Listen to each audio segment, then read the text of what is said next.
Recording चालू कर. हाँ किया।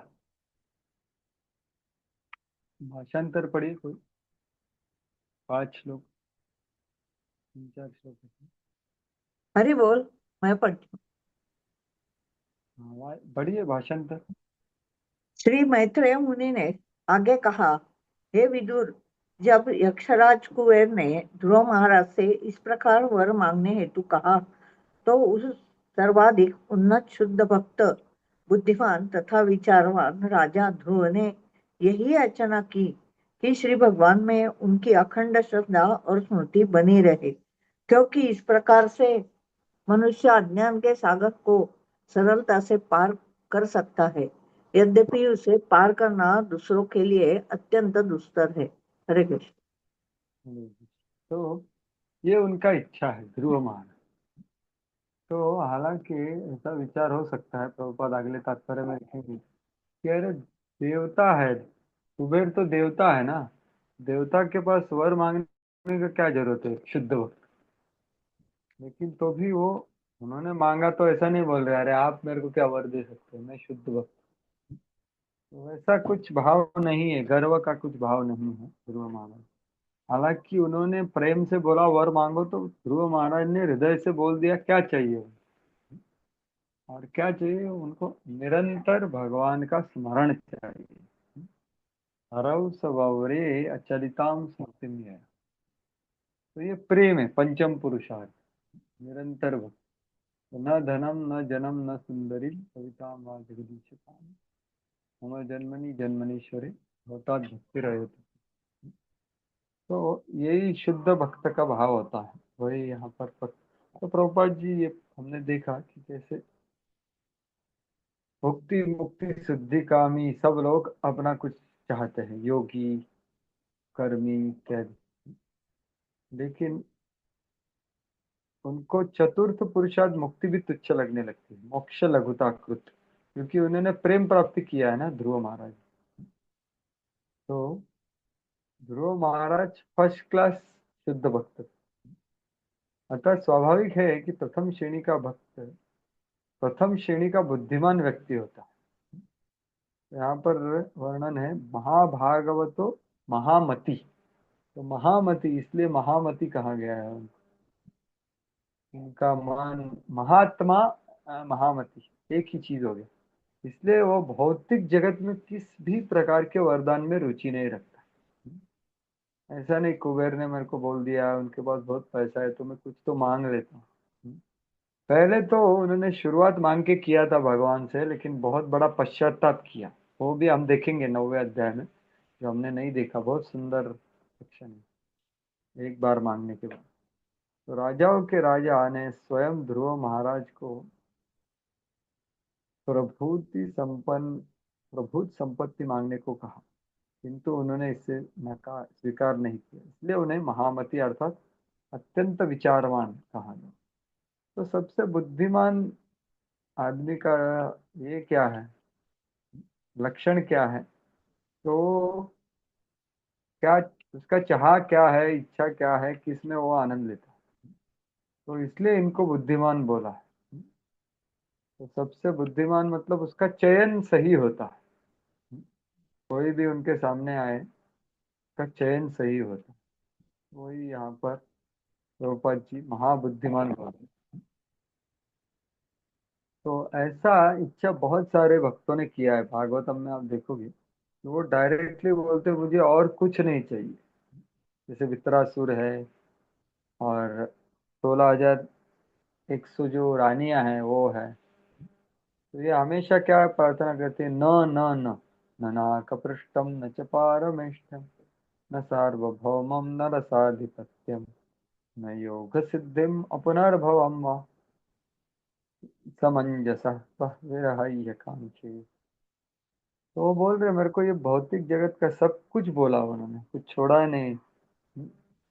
ऊपर ब्रह्मलोक नहीं चाहिए, सार्वभौमत्व नहीं चाहिए, राजा नहीं होना, या स्वर्ग नहीं चाहिए, या नरक में भी भोग नहीं चाहिए।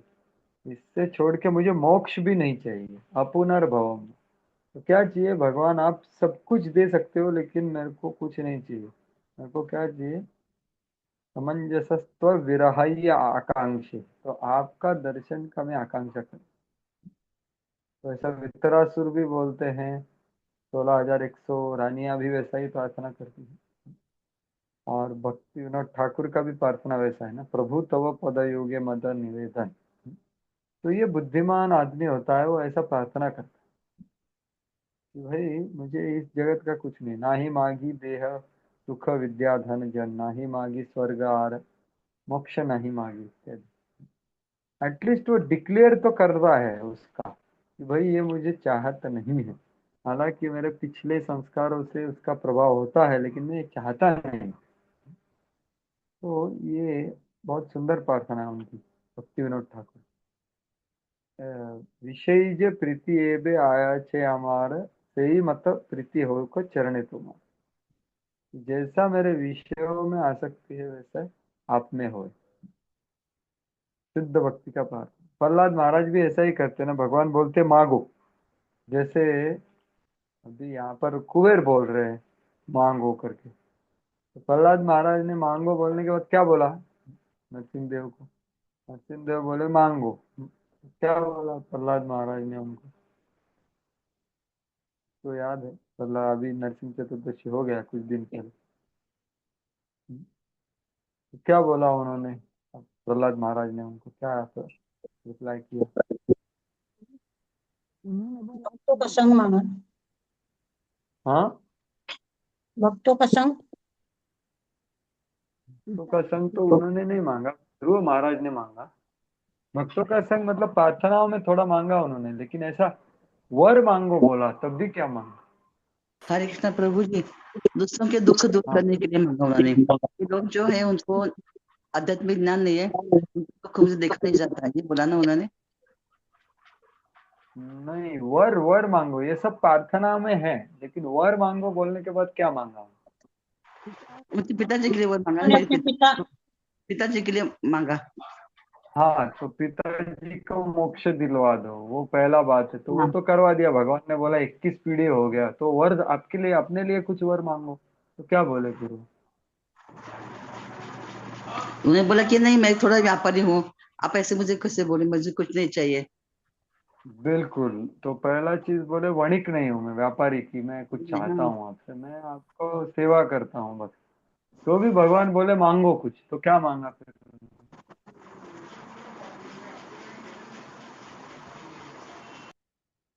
बहुत सुंदर श्लोक है वो। यदि दास्यसि में कामान वराम स्तम वरदर्शभ, कामानाम हृदय असमरोहम भवतस्तु वृणे वरम। अगर आप वर देना चाहते हैं, मुझे कुछ चाहिए नहीं, लेकिन आप मेरे को बोल रहे हैं, तो ठीक है, मेरे हृदय की सभी कामनाओं को दूर करो। तो ये उनका वर मांगना। और आप देखिए महाप्रकाश लीला का पूरा लीला यही चीज को दिखा रहा है कि भाई मेरे को खोला हुआ श्रीधर क्या बोलता है भगवान को? भगवान बोलते हैं अरे मैं तुझे बहुत कुछ देता हूँ, अष्ट सिद्धि दूंगा, सब कुछ दूंगा, क्या चाहिए? वो बोले नहीं, कुछ नहीं चाहिए मुझे। नहीं, कुछ मांगो, आप कुछ मांगो। तो क्या मांगा खोला हुआ श्रीधर ने? मैं बताऊं प्रभु जी। हाँ बताइए। हाँ, वो बोले क्या, हमेशा मेरी दुकान पे आप आ जाओ, और जैसे हमेशा बार्गेनिंग करते हो वैसे ही करो।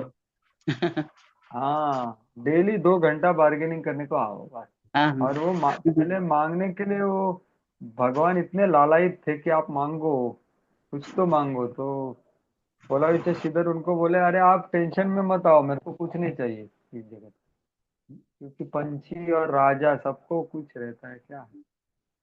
तो महाप्रकाश लीला द्वारा ये एक उदाहरण दिया, तो हरिदास ठाकुर को बोला, सुभाष ठाकुर, सबको बोला कुछ मांगो, और उन्होंने कुछ मांगा नहीं। तो ये महामति का लक्षण है। तो हमने भी ऐसे इच्छा करनी चाहिए। हालांकि इतना आसान नहीं है, लेकिन मेरे गुरु महाराज बोलते हैं कि advance devotee means we have aspirations of a truly advanced devotee and willingness to take trouble to follow them। तो जो सच्चे, जैसे हमने अभी चर्चा किया, ये सब भक्तों का इच्छा क्या है? तो वो करने का इच्छा करके वो अनुसरण करने के लिए कुछ हम तपस्या कर सकते, take trouble to follow that. तो ये है, नहीं तो क्या है, इस जगत में पूरा कंपटीशन चल रहा है, लेकिन शुद्ध भक्ति के रास्ते पे कोई नहीं। तो ये बात, तो ये प्रभुपाद जी इसलिए यहाँ पर बोल रहे हैं कि वो बहुत ही विचारवान और बहुत ही बुद्धिमान या ये थे, इसलिए उन्होंने कुछ नहीं चाहिए बोला कि मेरे को आपका स्मरण चाहिए। तो फिर आगे क्या हुआ, तो ये खुश हो गए और उन्होंने बोल दिया, वर ले लो, आप हमेशा भगवान का स्मरण करो। तस्य प्रीतेन मनसा सा दत्वा वैडस्ततः पश्यतोऽन्तर्दधे सोऽपि स्वपुरं प्रत्यपद्यत। पढ़िए।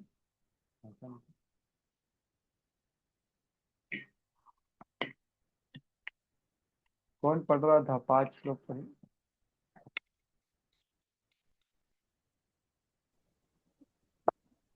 हरे हरे कृष्णा कृष्णा। माता।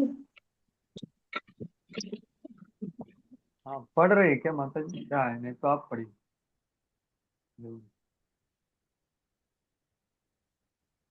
ईड़ा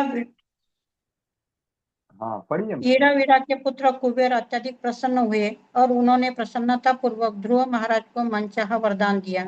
तत्पश्चात वे ध्रुव को देखते देखते से अंतर्धान हो गए और ध्रुव महाराज अपनी राजधानी वापस चले गए। हाँ, तो शुरू हरे तो कृष्ण। होगी। यहाँ पर प्रभुपाद जी जो प्रश्न कर रहे हैं, मैंने अभी बताया आपको कि अरे कुबेर तो देवताओं में से एक है, और कुछ देवता शुद्ध भक्त है, प्राय देवता क्या है, मिश्र भक्ति करते हैं, भगवान के लिए कार्य करते हैं, लेकिन उनको कुछ फैसिलिटी भी चाहिए। तो कोई बोल सकता है ध्रुव महाराज ने किसी देवता से क्यों वरदान लिया। का उत्तर है, वैष्णव के लिए देवता से ऐसा वर प्राप्त करने में कोई बंधन नहीं होता जो कृष्ण चेतना बढ़ाना वाला हो। तो जब हम देवी देवता के पास अगर मंदिर से गुजर रहे हैं तो हमको ये मांग सकते हैं, कृष्ण चेतना बढ़ाने वाला, जैसे कात्यायनी का पूजा किया गोपियों ने। तो यही प्रभुपाद जी उदाहरण दे रहे हैं। श्रीमद् भागवतम में कहा गया है, परम पुरुष द्वारा मुक्ति प्रदान की जा सकती है, किंतु यदि भगवान द्वारा मुक्ति प्रदान की जाए तो भक्त उसे अस्वीकार कर। ये क्या कपिल मुनि है ना, कपिल मुनि का शिक्षा आपने देखा, सालोक्य सारष्टि सार सामिप्य सारूप्यम एकत्व मुक्तित दीयमानम न गृह्णन बिना मत सेवनम। कि भाई मैं देता हूं ना, तभी वो बोलता है कि भाई सेवा है क्या, वो अस्वीकार कर देता है मुक्तियों को भी। तो ध्रुव महाराज ने कुबेर से मुक्ति नहीं मांगी, जिसमें वैकुंठ लोग जाना होता है। देखो, एक तो होती सायुज्य मुक्ति, उसका तो कुछ समझ ही नहीं है, क्योंकि ध्रुव महाराज ने उसको ऑलरेडी अपने प्रार्थनाओं में बोल दिया है, अरे सायुज्य मुक्ति कुछ छोटी है। लेकिन 4 मुक्तियां भी उन्होंने नहीं मांगी वैकुंठ लोक को। उन्होंने केवल इतनी याचना की कि वैकुंठ या इस लोक में जहां भी रहे भगवान का स्मरण रहे। वैष्णव सदा सबका सम्मान करता। अतः जब कुबेर ने उन्हें आशीर्वाद दिया तो उन्होंने उसे अस्वीकार नहीं किया, किंतु वो ऐसी वस्तु चाहते थे जो कृष्ण चेतना को अग्रसर करने में सहायक हो। तो सम्मान मतलब देखो, कोई वैष्णव कुछ दे रहा है, देखो देवी देवता भी वैष्णव है, क्योंकि उनको पता है भगवान कौन है। तो उससे अगर वो खुश है और कुछ आशीर्वाद देना चाहता है तो उसको ऐसा नहीं बोलते, वो ग्रहण करते हैं सम्मान करके, भाई मुझे ये प्रदान कर। तो is a beggar of blessings, सबका आशीर्वाद चाहता है। तो न धनम न जनम न सुंदरी, वही भाव है, हम जन्मनि जन्मनीश्वरे भवता भक्ति रहे। सबका सम्मान करता है, अमाने न मान ले, तो उसे अस्वीकार नहीं किया। तो ये भाव है ध्रुव महाराज। अभी ध्रुव महाराज वापस चले गए और उन्होंने कैसे अपना राज्य चलाया वापस, उसका थोड़ा वर्णन है 6 श्लोकों में। हरि बोल। अथाय जत, हरि बोल। मैं मैं म्यूट नहीं कर पाई, क्या? तब पढ़ना था तब म्यूट नहीं कर पाई, इसीलिए पढ़ा नहीं। ओके ठीक है, अभी चलेगा कोई। अभी पढ़ सकते। हाँ अभी पढ़िए फिर ये हम्म, श्लोकों को पढ़ना पढ़ सकते हैं। अभी श्लोक बोलता हूँ मैं पहले। अथा जायत यज्ञेश चतुर्भिर्भूरि दक्षिणैः द्रव्यकिया देवतानां कर्म कर्म फलप्रदाम्। पढ़िए। जब तक ध्रुव महाराज घर में रहे, उन्होंने समस्त यज्ञों के भोक्ता पूर्ण पुरुषोत्तम भगवान को प्रसन्न करने हेतु यज्ञोत्सव संपन्न किए। जितने भी संस्कार संबंधी निर्दिष्ट यज्ञ है, वे भगवान श्री विष्णु को प्रसन्न करने के निमित्त है, क्योंकि वे ही ऐसे समस्त यज्ञों के लक्ष्य है और यज्ञजन्य आशीर्वादों के प्रदाता है। हरे कृष्ण।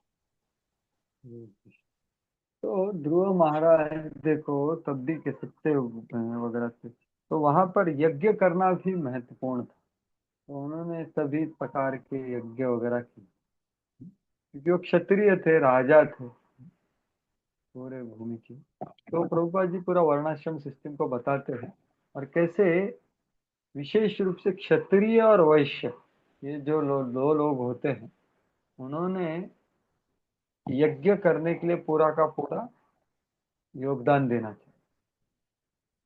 तो वही प्रभुपाद जी बोल रहे, वर्ण तथा आश्रम के 4 विभागों के अनुसार विशेषतः क्षत्रियो तथा वैश्यों महान संस्कार उचित यज्ञ करने तथा संचित धन को उदारता पूर्वक वितरित करने की सलाह दी है, क्योंकि यज्ञ से ही ये जगत सही चलता। तो वही प्रभुपाद जी विस्तार से बता रहे हैं, क्षत्रियो को कायर नहीं होना चाहिए। कभी कभी तो वो क्षत्रिय कभी कभी हिंसा का भी कार्य करते हैं, या कभी कभी जो वैश्य होते हैं वो कभी कभी वो पाप कर्मों द्वारा ऐसा करते हैं प्रभुपाद। लेकिन ये सब करते हैं तो भी उन्होंने कायर नहीं होना चाहिए, उन्हें अहिंसक नहीं होना चाहिए। देश पर शासन करते हुए उसे हिंसात्मक कार्य भी करने होते। इसलिए क्षत्रियों तथा वैश्यों को अपनी संचित संपत्ति से कम 50% दान देने की सलाह दी, क्योंकि इनको हिंसा और झूठ ये दो बोलना करता।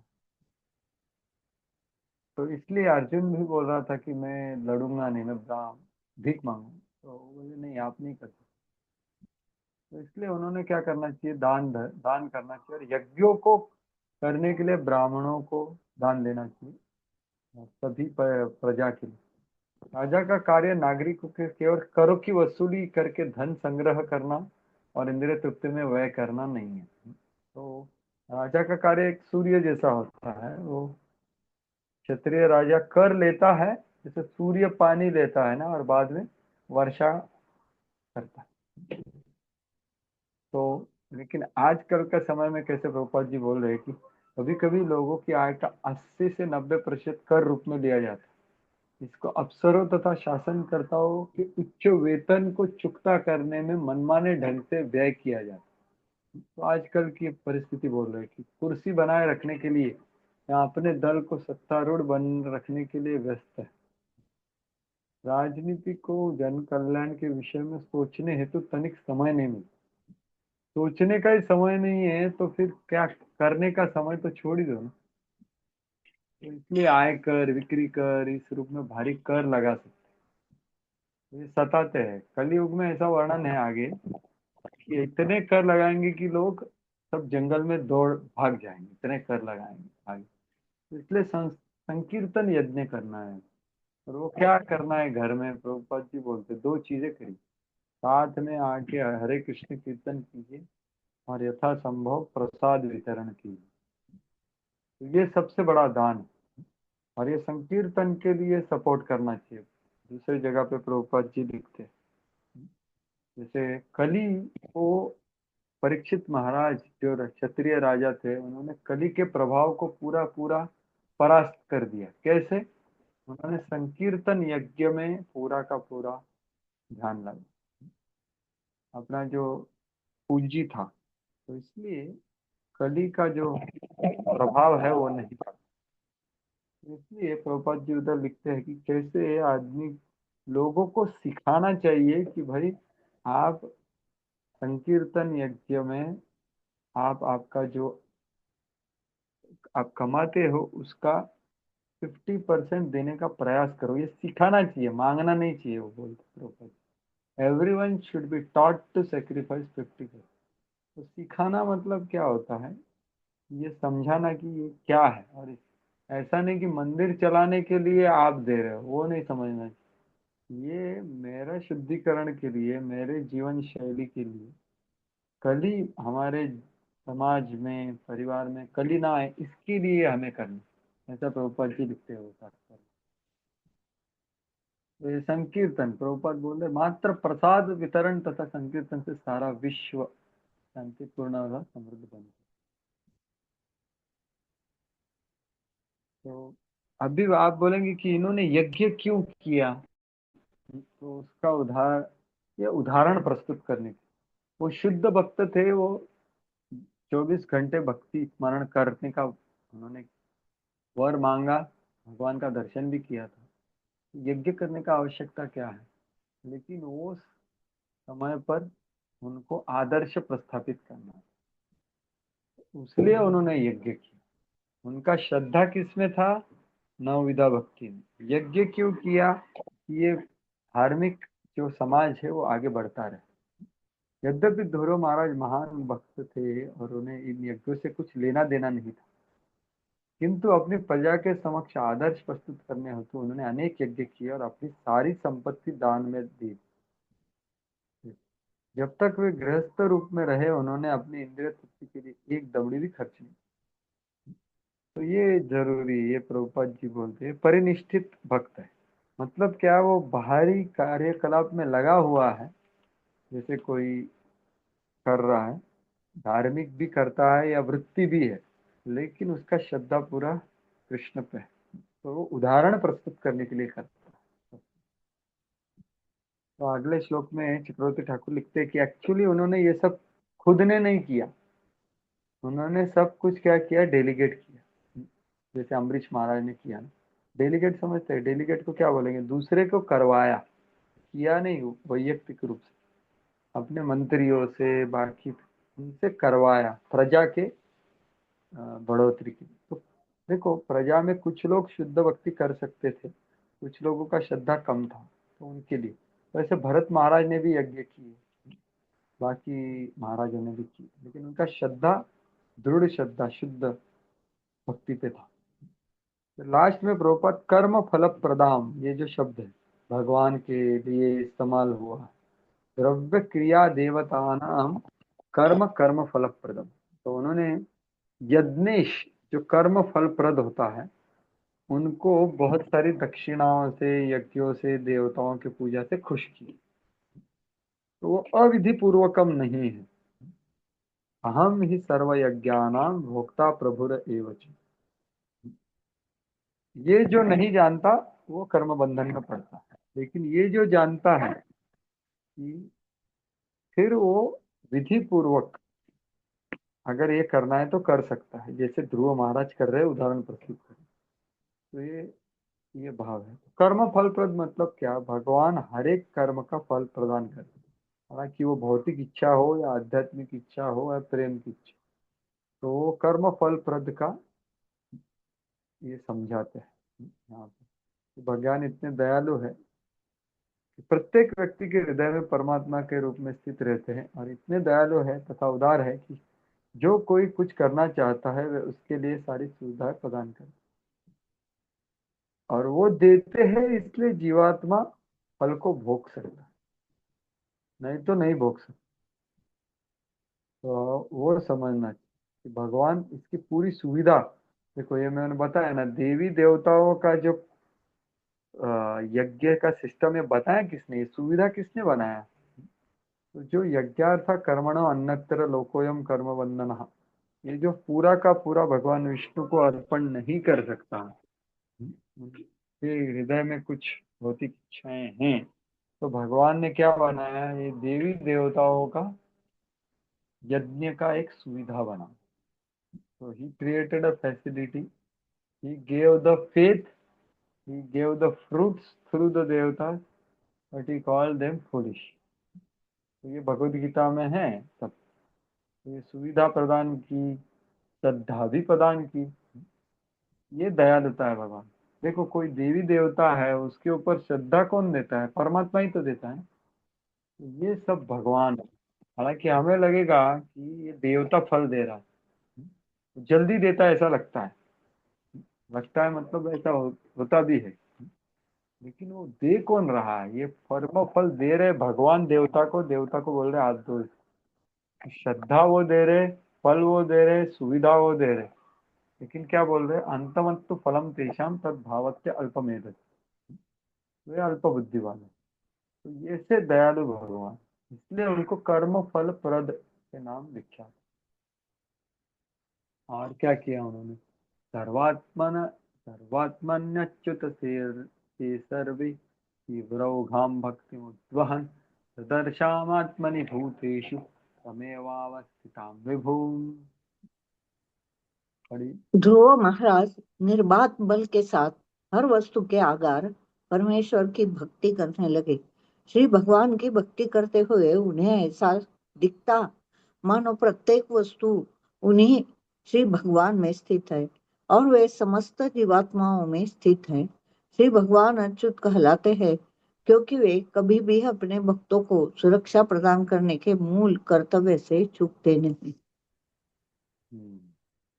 तो देखिए, मैंने जैसे बताया, प्रभुपाद जी लिखे, यद्यपि ध्रुव महाराज ने आदर्श राजा होने का उद्देश्य से यज्ञ किए, तो भी वे निरंतर भक्ति योग में लगे रहे। तो ये दोनों चीज कैसे किया? तो इसलिए उन्होंने डेलीगेट किया, ऐसा वो बोल। तो विश्वनाथ चिपू ठाकुर लिखते थे, राजा देवता और ब्राह्मणों को प्रसन्न करने के लिए यज्ञ करते हैं। ऐसा किए बिना राजा का कार्य पूर्ण नहीं हो सकता, तो उसको करना पड़ता है। लेकिन इसके अनुरूप उन्होंने स्वयं यज्ञ नहीं किए, और वास्तव में उनके पास ऐसे कार्यों के लिए समय नहीं था। इस श्लोक का स्पष्टीकरण करना कि भाई वो क्या थे? नित्य सर्वात्मना अच्युते सर्वे, हमेशा वो तीव्र अवघान भक्ति मुद्रा, तीव्रता से भक्ति में लगे। तो ये बात है। तो मतलब क्या क्या खुद ने करना चाहिए? जैसे अम्बरीश महाराज देखिए, ये सब बहुत बड़े राजा है ना, तो अलग अलग टाइप के सब धार्मिक प्रजा थी, तो कोई देवताओं के पूजा वगैरह, तो उन्होंने ये सब करवाया। खुद ने क्या किया? सवई मन कृष्ण पदारविंदयो आचांसी वैकुंठ गुणानुवर्णन करौ हरेर मंदिर मार्जनादिशो स्मृतिम चकाराच्युत सत्कतोदय इत्यादि। वैसे ही ध्रुव महाराज ने किया, खुद ने नहीं किया, करवा लिया। तो इधर मैंने लिखा है कि what to dedicate and what to delight, ये ध्रुव महाराज का इच्छा। डायरेक्ट सेवा भगवान का उन्होंने किया अम्बरीश महाराज। तो वही प्रभुपाद जी लिख रहे हैं। और दूसरा चीज है कि उनका क्या साक्षात्कार हुआ। तो उन्होंने सभी जीवों में भगवान को देखा, और भगवान को सभी जीवों में, मत्थानि सर्वभूतानि न चाहम देशो। तो इसका उन्होंने वास्तविक साक्षात्कार किया। तो ये है बहुत ऊंचा स्तर। तो ये साक्षात्कार उनको हो गया। सामान्य व्यक्ति समझ नहीं पाते कि भगवान प्रत्येक हृदय में किस प्रकार स्थित रह सकते, किंतु भक्त उन्हें वास्तव वास्तव में देख सकते। भक्त न केवल उनका बाह्य दर्शन करता है, अपने आध्यात्मिक दृष्टि से यह देखता है कि भगवान सभी कुछ, सब कुछ आधारशिला भगवान है। और वो सूत्रे मणि गणाई वन है, तो वो सूत्र को देख सकते, मणि को देख करके आकर्षित नहीं होते। तो ये है भगवान। तो यही आज हमारे प्रभु जी बहुत सुंदर लेक्चर दे रहे थे। कौन? दीन वत्सल प्रभु। तो वही बता रहे थे कि देखो, हर एक हृदय में भगवान विराजमान है परमात्मा के रूप में। तो मतलब क्या हो गया? हर एक देह ये मंदिर हो गया ना। तो किसी भी देह का हिंसा करना मतलब एक मंदिर तोड़ना है, ऐसा हो गया। समझ रहे? तो वो हिंसा का टॉपिक पे बोल रहे थे, और फिर बाद में ये भी बोले कि कैसे यहाँ पर भी ध्रुव महाराज को रुकाया गया ना, तो कैसे हम गलत व्यवहार से भी किसी और को हिंसा करते, विचार, गलत विचार, व्यवहार, ईर्ष्या, तो ये सब हिंसा ही है, अलग अलग स्तर का हिंसा है। तो ये क्यों होता है? क्योंकि दूसरे के हृदय में भी ईश्वर है, इसका हमें भान नहीं रहे, तो इसलिए विग्रह का पूजा लाया। राधे श्याम ने भी अभी 7वें स्कंद पे वही लेक्चर था ना कि बीटी को क्यों लाया गया, क्योंकि लोग एक दूसरे को आदर नहीं कर रहे हैं, तो तब भी विग्रह को लाया गया। तो ये यहाँ पर बताया है, इनको पूरा साक्षात्कार होगा। ददर्श आत्मनि भूतेषु तमेव अवस्थितम विभु, तो समदर्शिन पंडितः समदर्शिन, ऐसा वो होगा। या यो माम पश्यति सर्वत्र सर्वत्र मयि पश्य, और सबसे ऊंचा लेवल क्या है? पावर जंगम देखी न देखी तारा मूर्ति, सर्वत्र निज इष्ट देव स्फूर्ति। तो ये सबसे ऊंचा है रामानंद राय का, या प्रहलाद महाराज देख रहे थे। ये प्रेमी भक्त महाभागवत का साइन है। तमेव शील संपन्नम ब्रह्मण्यम दीनवत्सलम गोप्तारम धर्म सेतु मेने पितरम प्रजा। ध्रुव महाराज सभी दैवी गुणों से संपन्न थे। वे श्री भगवान के भक्तों के प्रति अत्यंत श्रद्धालु, दीनों तथा निर्दोषों के प्रति अत्यंत दयालु एवं धर्म की रक्षा करने वाले थे। इन सभी गुणों के कारण वे समस्त नागरिकों के पिता तुल्य समझे जाते थे। हाँ, तो उनके पास क्या गुण थे? तो ये पूरे अच्छे गुण थे, आदर्श गुण राजा के जो होते हैं। तो दो विशेष गुण को बताया प्रभुपाद ने, वो है ब्राह्मण्य। ब्राह्मण्य है नीचे वाला। ध्रुव महाराज ब्राह्मणों के प्रति अत्यंत श्रद्धालु थे, जो वेदों का अध्ययन में लगे रहते थे तथा परिणाम स्वरूप भगवान के बारे में ज्ञान अर्जन किए रहते, निरंतर कृष्ण भक्ति का प्रसार करने में लीन रहते। तो ये एक क्षत्रिय का बहुत महत्वपूर्ण गुण होता है कि वो एक उचित ब्राह्मण के अनुसार राज्य करता, क्योंकि ये सच्चा ब्राह्मण क्या होता है, हमेशा दूसरे का हित का सोचता है शास्त्र के आधार पर। तो ये है, तो ये ब्राह्मण्य। राजा राज्य को चाहिए कि जो भी संस्थाएं सारे विश्व में इस चेतना का प्रसार करती है उसका सम्मान करे, क्योंकि दुर्भाग्यवश आज ऐसी एक भी सरकार या राज्य नहीं है जहाँ ऐसे आंदोलनों की सहायता की जाए। तो प्राय यही स्थिति है, लेकिन अभी हमारी इधर की स्थिति थोड़ी सी बेहतर है। प्रभुपाद जी के वक्त की बोल सकते हैं कि थोड़ा बहुत सहायता है अभी की सरकार। ये पहले बोला गया, ये सब गुण होने चाहिए। फिर दीन वत्सल मतलब क्या? जो मैंने अभी उद्धव किया आज का लेक्चर बहुत सुंदर दिया, उनका भी नाम। यदि हम ध्रुव महाराज के सद्गुण तथा आज के राजनीतिज्ञों के गुणों की तुलना करें तो देखेंगे कि इन दोनों में असल कोई तुलना नहीं। तो सत्ययुग में थे, अभी की क्या है? सद्गुणों से इन बातों पर विचार करते हुए आज मनुष्य को सक्षम धर्म, जीवन तथा संपत्ति की रक्षा के लिए कृष्ण भक्ति, कृष्ण चेतना ग्रहण करने के अतिरिक्त कोई चारा नहीं है। इसका अर्थ क्या है? प्रभुपाद जी चाहते हैं कि भक्तगण ये सब समाज में जो ऐसे नेता है वो सब बने। बहुत सारे 4थे स्कंद में बहुत जगह पे प्रभुपाद जी लिखते हैं। प्रभुपाद जी चाहते थे कि अलग अलग भक्त अलग अलग नेता बने, न्यायाधीश बने, और ये सब तभी कुछ होगा।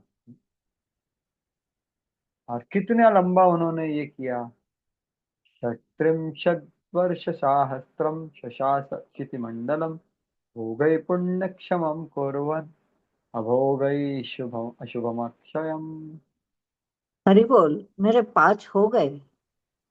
हाँ, तो ठीक है, और कोई पढ़ सकता है? हरे कृष्ण प्रभु, मैं पढ़ती हाँ पढ़िए। हूँ। ध्रुव महाराज ने इस लोक पर 36,000 वर्ष तक राज्य किया। उन्होंने पुण्यों को भोग द्वारा और अशुभ फलों को तपस्या द्वारा क्षीण बनाया। हरे कृष्ण। हाँ, तो अभी आप बोलेंगे अरे उनका कर्म कहाँ से आ गया, उनको तो प्रेम प्राप्ति है, तो बिल्कुल सही। तो विश्वनाथ जी को ठाकुर बोलते हैं ये प्रेम प्राप्ति है, तो उनके पास कुछ पुण्य नहीं था ना पाप था, सब नष्ट हो गया था, भगवान का दर्शन किया था। लेकिन ये उनके नम्रता से उनका चाह दिखाया। जब उन्होंने व्रत वगैरह किए तो वो सोचते थे कि अरे मेरे सब पापों का ये नष्ट हो जाए, तपस्या वगैरह की। और जब भौतिक भोग प्रस्तुत होता था वो बोलते थे कि मेरा पुण्य नष्ट हो रहा। तो प्रभुपाद जी भी वही लिखते हैं कि भक्त ऐसा सोचता है, किंतु भक्त की रुचि ना भोग में रहती है, न ही दुख से प्रभावित होता है, न सोचती न खाना। जब वो सुसंपन्न होता है तो वो जानता है कि मैं अपने पुण्य को क्षीण कर रहा हूँ, और जब दुख में होता है वो जानता है कि अपने अपवित्र कार्यों के फल क्षय कर। भक्तों को सुख या दुख की चिंता नहीं रहती, वह तो केवल भक्तिमय सेवा करना चाहता है। श्रीमद् भागवतम में कहा गया है कि भक्ति को अप्रतिहता होनी चाहिए, अर्थात भौतिक सुख या दुख की अवस्थाओं से अबाधित, उसमें ब्रेक नहीं लगना चाहिए, अहेतु की अप्रतिहत। तो हेतु की वजह से ही ब्रेक लगता है, तो कोई दूसरा नहीं। तो क्या तपस्या करता है भक्त? 4 नियम का पालन करता है, एकादशी वगैरह व्रत रखता है। इस प्रकार वह अपने पूर्व अपवित्र जीवन के फलों से शुद्ध होता है, क्योंकि वह अत्यंत पवित्र कार्य भक्ति में प्रवृत्त है, अतः बिना अतिरिक्त प्रयास के इस जीवन का सुख भोग। तो ऐसा है। तो चक्रवर्ती ठाकुर तत्तेनुकंपा की श्लोक में ऐसा लिखते हैं कि जो शुद्ध भक्त है उसके जीवन में सुख और दुख भगवत दत्त होता है, भगवान देते हैं। तो जब दुख होता है तो वो सोचता है कि मैंने कुछ गलत कार्य किया है या अपराध किया है, मैंने अपराध का फल मेरे को भगवान दे रहे दुख। और जो सुख जो मिल रहा है वो शायद भक्ति में मैंने कुछ सही किया है, उसका सुख नहीं, तो भगवान दे रहे। जैसे कोई पिताजी होते हैं, अपने बेटे का पेट खराब हो गया तो उसको नीम जूस पिलाते हैं। नीम जूस पिलाने का तात्पर्य उसको दुख देना नहीं होता। और नीम जूस पिएगा तो उसको पेट ठीक होकर के भूख लगेगा, तो वो अच्छे से खा सकता है, बाद में उनको रबड़ी देंगे। तो ऐसा ही भक्त सोचता है कि मेरा दुख है वो गलत कार्य अपराध की वजह से है, सुख है जो मैंने भक्ति किया है उसका फल है। तो वो हमेशा भगवान का स्मरण करो। एवं बहुसवं कालम महात्मा अविचिरेन्द्रिय त्रिवर्गौपैकं नीत्वा पुत्रायादान नृपासनम। इस प्रकार आत्मसंयमी महापुरुष ध्रुव महाराज ने 3 प्रकार के सांसारिक कार्यों, धर्म, अर्थ तथा काम को ठीक तरह से अनेकानेक वर्षों तक संपन्न किया। तत्पश्चात उन्होंने अपने पुत्र को राज सिंहासन सौंप दिया। तो यहाँ पर उन्होंने क्या त्रिवर्ग का काम किया। अभी वो तो प्रेम भक्ति कर रहे थे 24 घंटा, तो त्रिवर्ग का उपयोगम नित्वा ऐसा क्यों किया उन्होंने? क्योंकि वो राजा थे ना, वो अकेले नहीं थे अपने परिवार के लिए। तो राजा को ये सब जो प्रजा की जो आवश्यकताएं होती है उसको देना होता और उसका कर्तव्य होता, क्योंकि ये धार्मिक चीज है। तो ये युधिष्ठिर महाराज वगैरह सब करते। तो वही है, धर्म का पालन करने से भौतिक जीवन की पूर्णता है। तो धर्म अर्थ काम मोक्ष। तो यहाँ पर धर्म त्रिवर्ग मतलब ये धर्म अर्थ काम। तो भौतिक जीवन इससे स्वतः आर्थिक विकास होता है, मतलब अर्थ आता है। धर्म करेंगे तो अर्थ आएगा, और तब समस्त भौतिक इच्छाओं को पूरा करने में कठिनाई नहीं होती। तो राजा रूप में थे वो, तो अपनी स्थिति बनाए रखना था, अन्यथा प्रजा पर शासन करना संभव नहीं था। तो उन्होंने अपना जो कर्तव्य है वो बहुत अच्छी तरह से निभाया। उन्होंने ऐसा लादा नहीं कि अरे मैं तपस्या कर रहा हूँ आप भी पूरा तपस्या करो सब प्रजा, नहीं। उन्होंने कॉमन रूल क्या था? धर्म। जब उन्होंने देखा कि उनका पुत्र बड़ा हो गया है और राज सिंहासन का भार ग्रहण कर, तो तुरंत अपना भार उतारकर सांसारिक व्यस्तताओं से विरक्त हो गए। जैसे उनके पिताजी, देखो हमने ये पिछला अध्याय चालू की, तो शादी से पहले चले गए वो तो। अपने बेटे की शादी करने से पहले ही चले गए। वैसे ही यहाँ पर अभी वो उनके बेटे को राज गद्दी देके चले गए बद्रिकाशी।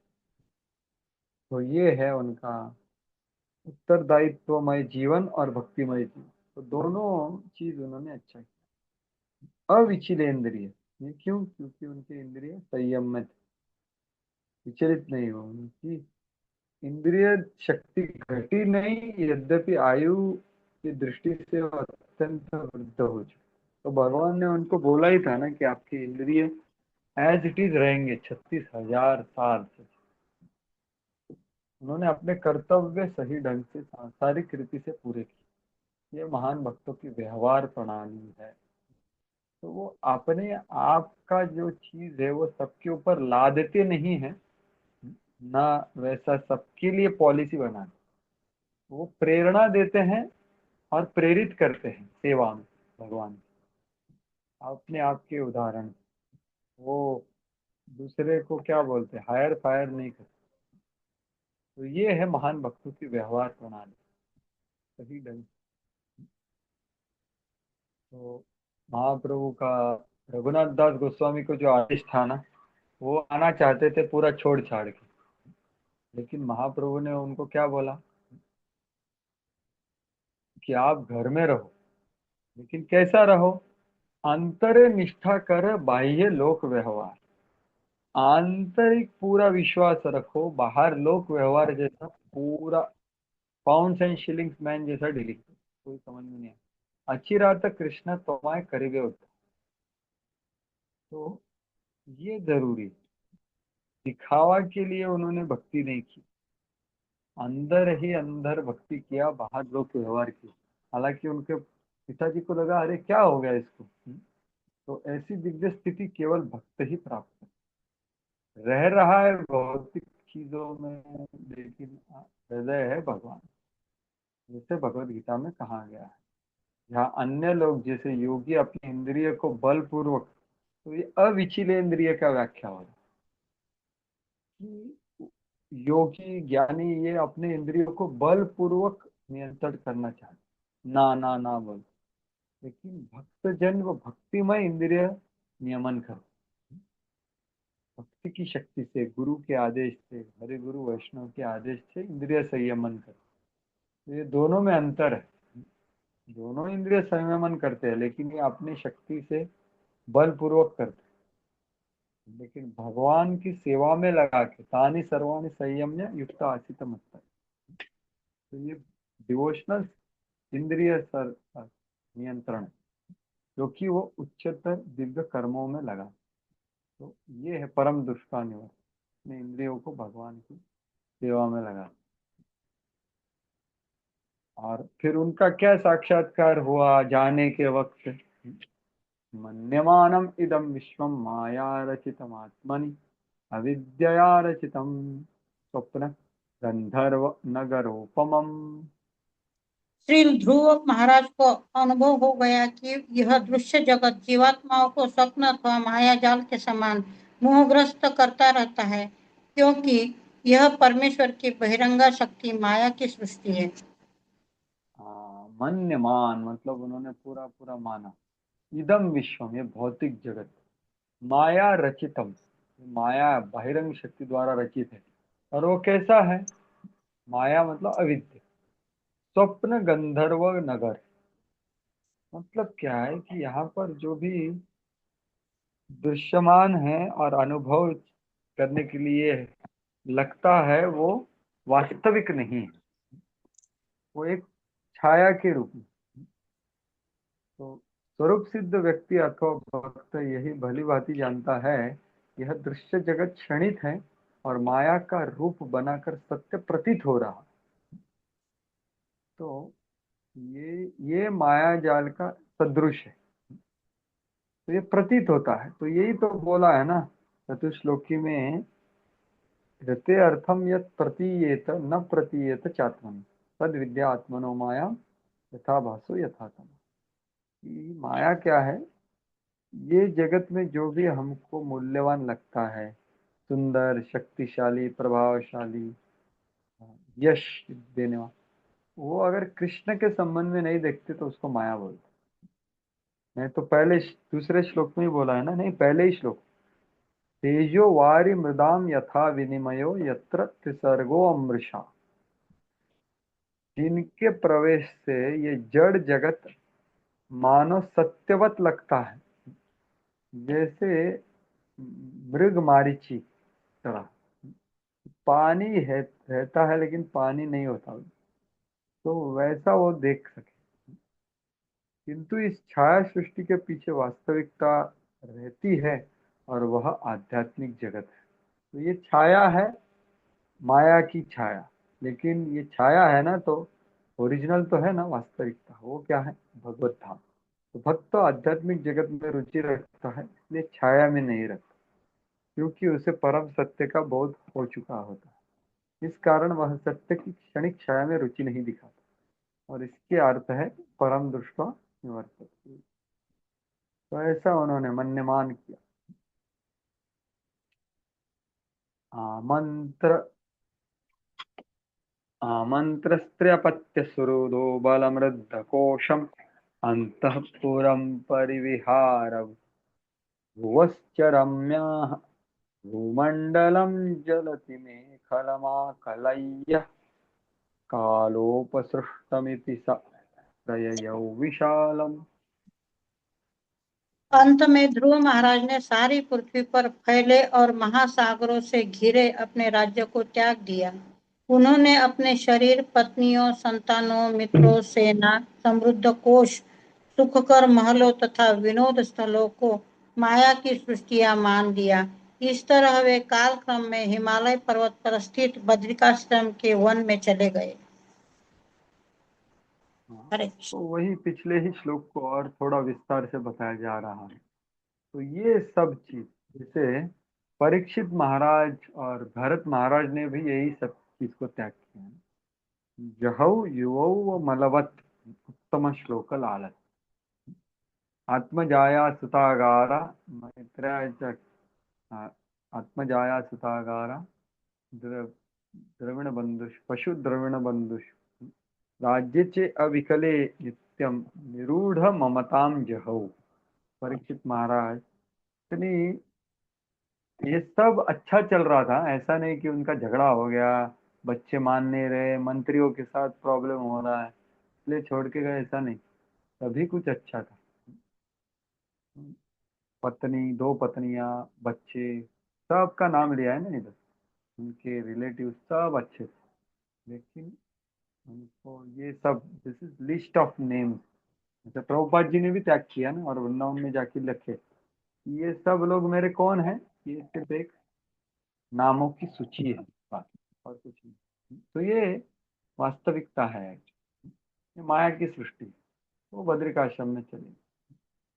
तो प्रभुपाद जी लिखते हैं कि निस्संदेह शुरू शुरू में अपने पिता का राज्य चाहते थे और इसलिए भगवान की खोज में निकले और फिर प्राप्त भी किया, लेकिन अभी क्या मेहनत, भगवान का अनुभव करने के बाद सभी कुछ माया का है।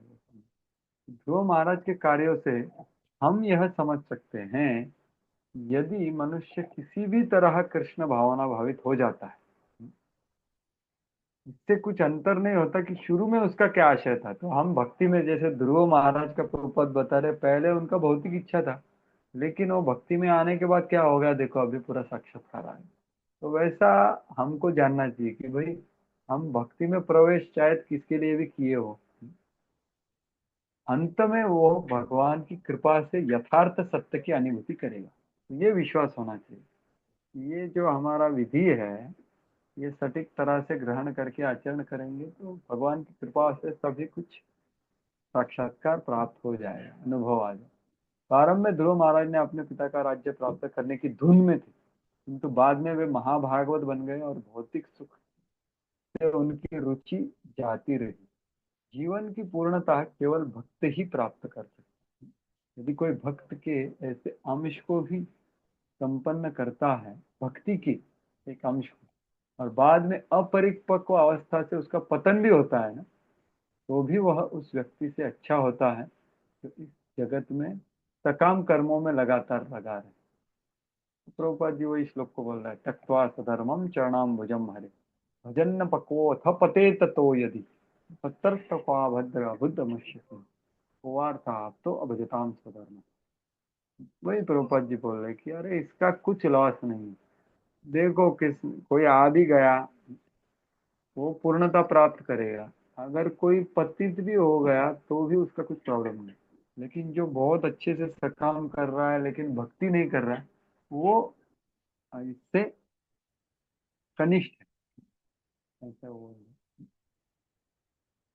सत्याम विशुद्ध करण शिववा विहारिः बद्धा बद्धासनम जितमरुन्मनसा हृतक्षः स्थूले दधार भगवत् प्रतिरूप एतत् ध्यायंश्च चत् अवहितो विसृजत् समाधौ। बद्रिकाश्रम में ध्रुव महाराज की इंद्रिया पूर्णतः शुद्ध हो गई, क्योंकि वे स्वच्छ शुद्ध जल में नियमित रूप से स्नान करते थे। वे आसन पर स्थित हो गए और फिर उन्होंने योग क्रिया से श्वास तथा प्राण वायु को वश में किया। इस प्रकार उन्होंने अपनी इंद्रियों को पूर्ण रूप से समेट लिया। तब उन्होंने अपने मन को भगवान के अर्चा विग्रह रूप में केंद्रित किया, जो भगवान का पूर्ण प्रतिरूप है, और इस प्रकार से उनका ध्यान करते हुए वे पूर्ण समाधि में प्रविष्ट हो गए। हरे कृष्ण। दंडवत। हरे कृष्ण। तो ये इन्होंने अभी क्या किया, अष्टांग योग। तो उससे तो वो पहले भी किए थे, नारद मुनि को बताए थे, नारद मुनि ने बताया था उनको। तो अष्टांग योग पद्धति का उन्होंने ये किया जिससे वो अभ्यस्त थे। तो प्रभुपाद जी वापस ऐसे तथाकथित अष्टांग योगियों को घुसा मार रहे हैं, क्योंकि वो बहुत सारे थे, उधर भी है, अभी भी भारत में भी है। तो भी ये चौथा स्कंद वो उधर लिख रहे हैं ना, अमेरिका में। तो अष्टांग योग किसी चकाचौंध वाले शहर में अभ्यास करने हेतु नहीं है। अतः ध्रुव महाराज बद्रिकाश्रम जाने के बाद एक एकांत स्थान है। तो यही बात है कि लोग यम नियम छोड़ करके आसन और प्राणायाम करते हैं और बोलते हैं हम योग करते हैं। तो योग नहीं, हो भोग के लिए योग है, वो सब गड़बड़ है। और पुनः अर्च विग्रह का भी पूजन किया। तो प्रभुपाद जी अर्च विग्रह के बारे में बोल कि भगवान का यह निरंतर विचार जिसकी संस्कृति भगवद गीता में कही गई, वह मनुष्य को सर्वोच्च योगी बना। योगी नाम अपनी सर्वेशा मद गते अंतरात्मा। तो ध्यायन ध्यायन तद अव्यवहितो विसृजत समाधौ। तो पूरे समाधि में वो वही सबसे बड़े योगी है, ऐसे प्रभुपाद जी का तो हरो भगवती प्रहहन प्रवहन जस्त्र मानंद बाष्पकलया मुहुरार्ध्यमानः क्लिन्त्यमान हृदयः पुलकितांगो नात्मानमस्मरदा स्मरदा सदिति मुक्तलिंगः। ये और कोई पढ़े? जी मैं पढ़ूं प्रभु जी। हाँ पढ़ी। दिव्य आनंद के कारण उनके नेत्रों से सतत अश्रु बहने लगे। उनका हृदय द्रवित हो उठा और पूरे शरीर में कंपन तथा रोमांच हो आया। भक्ति की समाधि में पहुंचने से ध्रुव महाराज अपने शारीरिक अस्तित्व को पूर्णतः भूल गए और तुरंत ही भौतिक बंधन से मुक्त हो गए। हाँ तो देखिए उन्होंने अष्ट सात्विक विकार का अनुभव, तो वो पूरा बताया जा रहा है। ये अष्ट सात्विक विकार कैसे प्राप्त हुआ उनको? ये भक्ति से हुआ। तो विश्वनाथ चक्रवर्ती ठाकुर क्लियरली लिखते हैं कि अरे उन्होंने एक, जैसे वो उदाहरण प्रस्तुत कर रहे हैं ना, इसके लिए उन्होंने योगा किया कुछ दिन के लिए, दिखाने के लिए कि भाई ये भी कुछ लोग कर सकते हैं। लेकिन उनको ये अष्टांग योग करने के लिए कुछ समझ नहीं था। उन्होंने भक्ति किया और भक्ति के वजह से ये अष्ट सात्विक विकार प्रकट हुए, ना कि अष्टांग योग की वजह। तो वो आदर्श लोगों को दिखा रहे थे कि कर्म योग का प्रोसेस है ना। तो प्रायः सभी घर गृहस्थी में ऐसा लिखा है कि वो कर्म योग करते हैं। तो कर्म योग, ज्ञान योग, अष्टांग योग, ऐसा है। तो उनके लिए उन्होंने एक दिखाया, हालांकि वो भक्ति ही की। ये चीज है, स्पष्टता से बताइए। तो लिंग से मुक्त हो गए, मुक्त लिंग, प्रभुपाद जी वही बोले। तो बहुत सुंदर उदाहरण देते हैं कि मुक्त लिंग मतलब क्या है, कि लिंग मतलब सूक्ष्म शरीर और उसके बाहर होता है स्थूल शरीर। तो स्थूल शरीर और मुक्त और सूक्ष्म शरीर से वो मुक्त हो गया आत्मा। तो जैसे एक नारियल होता है ना, तो नारियल का बाहर का जो कड़क कड़क चीज है और उसके बाहर के रेशे, तो अंदर का जो व्हाइट व्हाइट पल्प होता है उससे वो अलग हो जाता है ना जब सूख जाता है नारियल। तो ऐसा ही आदमी जब परिपक्व हो जाता है, भक्ति में पूर्ण रूप से लीन हो जाता है, तब वो सूक्ष्म तथा स्थूल शरीर रूप छिलकों से सर्वदा विलग हो जाता है। जैसे नारियल के छिलके होते हैं ना, तो स्थूल शरीर मानो वो नारियल के रेशे हैं, और सूक्ष्म शरीर वो कड़क जो आवरण होता है वो है। तो और अंदर का जो सफेद रंग का नारियल है एक्चुअल, तो वो है आत्म साक्षात्कार, भगवत साक्षात्कार। तो ये बताया गया है। और फिर उन्होंने अष्ट सात्विक विकार प्रकट किए। तो ऐसे चैतन्य महाप्रभु ने प्रकट किए, हरिदास ठाकुर ने प्रकट किए। तो इसका अनुकरण नहीं किया जाना चाहिए, किंतु जब कोई सचमुच आगे बढ़ता है तो ये लक्षण प्रकट होते हैं। ये दिखाने के लिए नहीं है एक्चुअली। भजन, हमारा भजन ये छुपाने के लिए होता है, छापने के लिए नहीं होता। लोगों को बताते हैं नहीं, ये कभी प्रकट होते, उस समय यह समझना चाहिए कि ये भक्ति की भौतिक रूप से मुक्त हो गया। तो अष्ट सात्विक विकार प्रकट हो गए मतलब क्या, वो नारियल पूरा ये हो गया। निस्संदेह भक्ति प्रारंभ करते ही मुक्ति का मार्ग खुल जाता है। जिस प्रकार पेड़ से तोड़ा गया नारियल तुरंत सूखने लगता है, लेकिन पूरा सूखने के लिए समय लगता है ना। पेड़ से गिर गया नारियल, लेकिन पूरा गरी को खोल से विलग होने में कुछ समय अवश्य लगता है। तो वो अनुकरण करना चाहिए। और फिर दूसरा मुक्त लिंग, मुक्त लिंग का मैंने आपको बताया कि उन्होंने योग क्यों किया। लिंग मतलब सूक्ष्म देह। ध्रुव महाराज के शारीरिक लक्षणों से वर्णन से पता चलता है कि वो आध्यात्मिक जगत में स्थानांतरित हेतु पूर्ण रूप से उपयुक्त थे। तो अभी वही आने वाला है, अगला वो वही देखने वाले कि एक वैकुंठ विमान आ गया, कि वो पूरे के पूरे अभी पात्र हो गए। तो अतः मनुष्य को सूक्ष्म शरीर से भी स्वतंत्र होना पड़ता है। यह स्वतंत्रता मुक्त लिंग कहलाता है। एक्चुअली हम जो मुक्ति बोलते हैं वो सूक्ष्म शरीर से ही मुक्त होना चाहिए, क्योंकि स्थूल शरीर तो मुक्त हो ही जाता है। आपको मतलब हमको छोड़ना है या नहीं छोड़ना है, स्थूल शरीर तो चला जाता है ना मरने के वक्त, लेकिन सूक्ष्म शरीर नहीं जाता, क्योंकि उनमें हमारी इच्छाएं, आकांक्षाएं और संस्कार होते। तो सच्चा मुक्ति मतलब क्या, सूक्ष्म शरीर से मुक्त। तो वही प्रभुपाद जी बोले मुक्त लिंग। इसलिए हमारे भक्तिमय जीवन का ध्येय होना चाहिए कि सूक्ष्म शरीर में बदल हो, अपने मन बुद्धि अहंकार में बदल हो। तो उससे ही स्वतंत्र होना है, वही पकड़ के रखता है हम, और उसके वजह से ही अलग अलग स्थूल शरीर मिलते रहते। ये मुक्त लिंग कहलाता है। तो अभी 19 से लेकर के आगे अभी भगवत धाम के पार्षद आ गए, उनको विमान लेकर। ददर्श विमानाग्रम नभसोऽवतर ध्रुवः विभ्राजद् यशो दिशो राकापतिमिवोदितम्। ज्यों ही उनकी मुक्ति के लक्षण प्रकट हुए, उन्होंने एक अत्यंत सुंदर विमान को आकाश से नीचे उतरते हुए देखा, मानो तेजस्वी पूर्ण चंद्र दशों दिशाओं को आलोकित करते हुए नीचे आ रहा हो। तो उन्होंने एक विमान को देखा, विभ्राजत, बहुत ज्यादा वो दैदीप्यमान था, और 10 दिशाओं को पूरा पूरा ये कर रहा था, राकापति पूर्ण चंद्र जैसे। तो मानो पूर्ण चंद्र उदित हो गया, ऐसे उनका अनुभव आया। तो यहाँ पर प्रभुपाद जी विशेष तात्पर्य लिख रहे, कोई आचार्य नहीं लिख।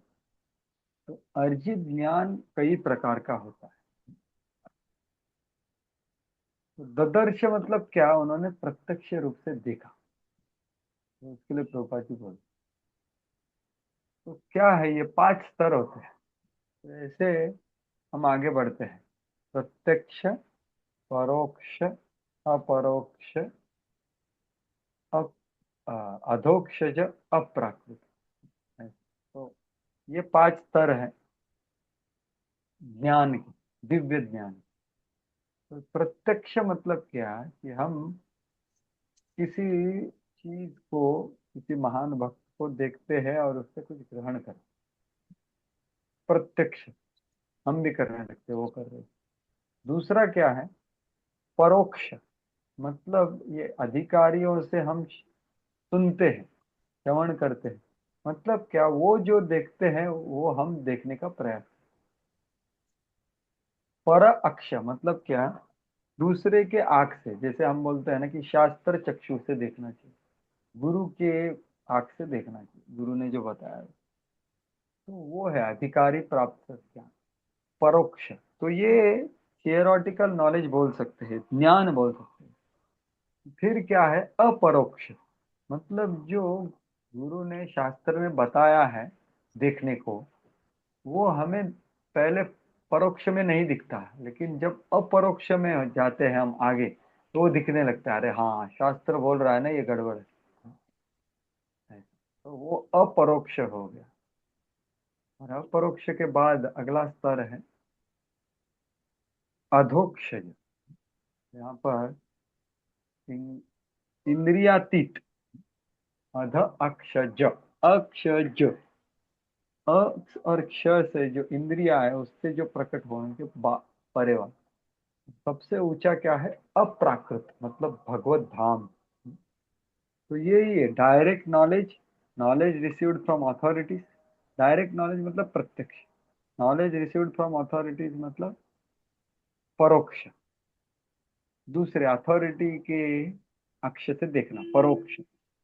लेकिन उनका अनुशीलन करते हुए, भक्ति में लगे हुए हम भी वो आंखों से देखेंगे, तो उसको बोलते हैं दिव्य ज्ञान, ट्रांसेंडेंटल नॉलेज। और आगे बढ़ेंगे तो उसका पूरा अनुभव होगा, तो वो क्या है, अधोक्षज, इंद्रियातीत अनुभव। तो ये अनुभव है। और अप्राकृत मतलब आप भगवत धाम में, चेतना में पूरा का पूरा प्रवेश, मतलब आप लीला में देख सकते हो ये जगह। तो ये अवरोही विधि से ज्ञान प्राप्त करने अवश्य, जब मनुष्य ये 5 ज्ञानों को लांग जाता है, तो वह तुरंत दिव्य पथ को प्राप्त हो जाता है। क्योंकि वो अभी क्या हो गया, अधो अप्राकृत स्तर पर अनुभव के पहुंच। तो इसलिए वो वहां पर पहुंच गए। ध्रुव महाराज ये मुक्त में दिव्य अवस्था में थे। इसलिए वो दिव्य विमान को देख सकते थे जो पूर्ण समय। तो ये जो ज्ञान की प्रत्यक्ष या अप्रत्यक्ष अनुभूति के स्तर पर ऐसा कर पाना संभव ही नहीं। तो इसलिए आपने कभी कुछ लीलाएं हैं। प्रभुपाद जी को एक बार उनके सबसे पहले शिष्य, एक ही शिष्य हुए भारत में, तो उन्होंने देखा कि प्रभुपाद जी के पास एक विशेष गार्लैंड है कदम के वृक्ष का। तो कहाँ से आया वो, डायरेक्ट अप्राकृत जगत से आया। तो ऐसे काफी सारी लीलाएं हैं। भक्ति सिद्धांत सरस्वती ठाकुर एक बार रात को मठ से बाहर चले गए। तो शिष्य ने देखा, अरे रात को गुरु महाराज कहाँ जा रहे हैं। उनको बताया कि अरे अ, देवी देवता ने हमको बुलाया, वहां पर चैतन्य लीला बताने को गया। तो ये पूरे अलग स्तर पे रहने वाले लोग हैं, जैसे ध्रुव महाराज है, प्रभुपाद। तो ये इनका जो अनुभव है, ये जो देखते हैं ना, ये अलग है। तो हम जो मोबाइल में फोटो निकालते हैं ना, वो नहीं देखते हो। जो जब हमको देखते हैं तो पूरा सब कुछ दिख सकता है। तो क्योंकि उनकी जो दृष्टि है वो बहुत गहरी हो गई। तो ज्ञान की प्रत्यक्ष या अप्रत्यक्ष अनुभूति स्तर पर ऐसा नहीं हो सकता। तो ज्ञान पूर्ण पुरुषोत्तम भगवान की विशेष कृपा से प्राप्त होता है। किंतु भक्ति या कृष्ण चेतना की ओर क्रमशः अग्रसर होने की प्रक्रिया से मनुष्य ज्ञान के इस पद को प्राप्त करे। तो हमें लगे रहना है शुद्ध भक्ति, तो इसका प्राप्ति होगा। तो आगे क्या हुआ, उन्होंने विमान आगे आया, तत्रानुदेव प्रवरौ चतुर्भुजौ रामौ किशोरा वरुणाम्बुजेक्षणौ सीतावष्टभ्य गदां सुवाससौ किरीटहारं चारुकुण्डलौ। ध्रुव महाराज ने विमान में भगवान श्री विष्णु के दो अत्यंत सुंदर पार्षदों को देखा। उनकी चार भुजाएं थी और श्याम वर्ण की शारीरिक कांति थी। वे अत्यंत तरुण थे और उनके नेत्र लाल कमल पुष्पों के समान थे। वे हाथों में गदा धारण किए थे और उनकी वेशभूषा अत्यंत आकर्षक थी। वे मुकुट धारण किए थे और हारों, बाजूबंदों तथा कुंडलों से सुशोभित थे। तो ये भगवान जैसे वैकुंठ से आए थे, तो वही प्रभुपाद जी वर्णन कर रहे हैं। वो लोग के निवासी विष्णु जैसा ही शारीरिक लक्षण होते हैं। तो वो दो आए, राजा भी इनके लिए चार आए थे, इनके लिए दो आए। नारायण नाम लिया था इसलिए चार आए, ऐसा बोलते विश्वनाथ चक्रवर्ती ठाकुर।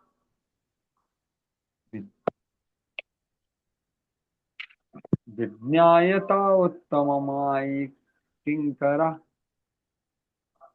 अभ्युत्थितये साध्वत विस्मृताक्रमः न नामनाम्नि गृणमद्विष्यः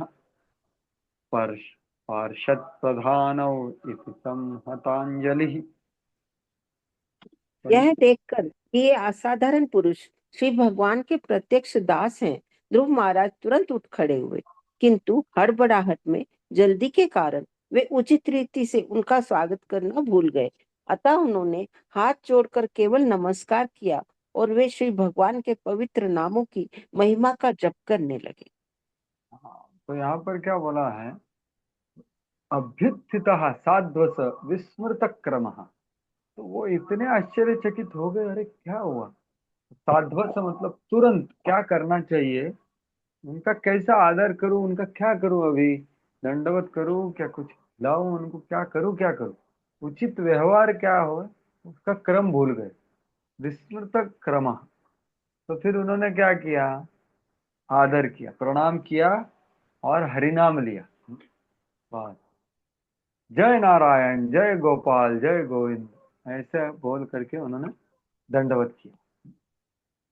तो वो बहुत ही प्रभावित हो गए, अरे ये क्या हो गया, कौन आए। मतलब वो जानते हैं विष्णु के पार्षद है, लेकिन इधर क्या, मतलब कैसे उनका मैं आदर करूं। तो वो बहुत आश्चर्यचकित हो गए और उठे और तुरंत हरिनाम लिया उन्होंने, दंडवत किया। तो ये फिर हरिनाम का महत्व तो पद बता। तो किंतु फिर भगवान के पवित्र नाम अर्थात हरे कृष्ण मंत्र का जप करके वे अकस्मात प्रकट होने वाले असामान्य अतिथियों को प्रसन्न करते। तो देखिए, अतिथि वो भी अकस्मात अतिथि, और वो भी बहुत आश्चर्यचकित करने वाले अतिथि, उनको भी प्रसन्न किया क्योंकि उन्होंने भगवान का नाम लिया। भगवान के पवित्र नाम का कीर्तन संपूर्ण होता। यद्यपि विष्णु या उनके पार्षदों को प्रसन्न करने की विधि किसी को ज्ञात नहीं है, तो फिर यदि निष्ठापूर्वक केवल उनके नाम का जप किया जाए तो सब कुछ ठीक हो जाता है।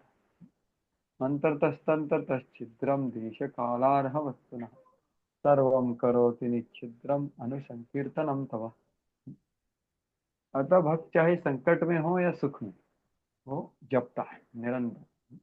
जब वह संकट में होता है तो तुरंत उससे छूट जाता है। जब भगवान विष्णु या पार्षदों का प्रत्यक्ष दर्शन करने की स्थिति में होता है तो वह शिव भगवान को महामंत्र के जप द्वारा प्रसन्न करता है। यह महामंत्र की परम प्रकृति है। संकट तथा सुख दोनों की दशा में इसके बिना अवरोध जपा जा सकता है। तो उन्होंने ऐसे हरिनाम, तम कृष्ण पादाभिनिविष्ट चेतसम बद्धांजलि प्रशयनम्रकन्धरं नन्दनं नन्दन वपुस्मृतस्मितं प्रत्यूचतुः पुष्करनाभसम्मतौ। ध्रुव महाराज भगवान श्री कृष्ण के चरण कमलों के चिंतन में सदैव लीन रहते थे। उनका हृदय श्री कृष्ण से पूरित था।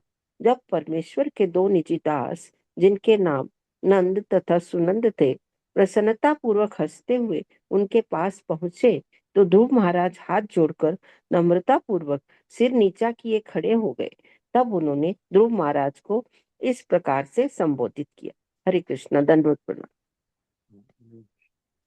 तो सम्मतो मतलब क्या, वो बहुत विशेष पार्षद थे। सुनंदन पुष्कर नाभ सम्मतो, तो सम्मतो मतलब पुष्कर नाभ जो भगवान है, कमल नाभ, उनके निजी दास आए थे, भगवान ने भेजा था, उन्होंने बोला। तो और ध्रुव महाराज कैसे थे? कृष्ण पाद अभिनिविष्ट चेतन, पूरा चेतना कृष्ण के चरण कमल में था। और क्या, उन्होंने बहुत ही नम्रता से नमस्कार किया था और नीचे झुके थे। इसके सामने, ये दोनों के सामने जो हंस रहे थे, मित हास्य कर रहे थे, और वो कौन थे? बहुत ही निजी आज्ञाकारी दास। तो वहां वैकुंठ में सभी निजी लोग होते हैं, ऐसा प्रभुपाद जी बोले। सभी जीवात्माओं को भगवान के साथ एकात्मता बनी रहती है, क्योंकि कभी कभी वो उनके आदेशों का उल्लंघन नहीं करते कभी भी। किंतु यहाँ भौतिक जगत में वे सम्मत तथा अनुकूल नहीं होते, वे सदैव असम्मत तथा प्रतिकूल रहते। ध्रुव महाराज का उदाहरण अत्यंत उपयुक्त है, ये बहुत अच्छा है। पूर्ण पुरुषोत्तम भगवान के आदेशों के प्रति सम्मत होकर तथा उनके प्रति प्रेम का विकास करके ही ध्रुव को विष्णु के विश्वस्त दासों के प्रत्यक्ष दर्शन पाने का अवसर प्राप्त हो सके। जो ध्रुव महाराज के लिए संभव था, वो सबके लिए संभव हो सकता है।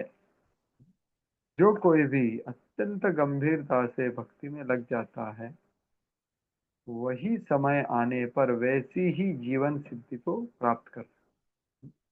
तो जो ध्रुव महाराज को प्राप्त हुआ, हम सबको भी प्राप्त हो सकता है। प्रभुपाद जी बोले। कब? लेकिन गंभीरता से भक्ति में लगा जाए तब।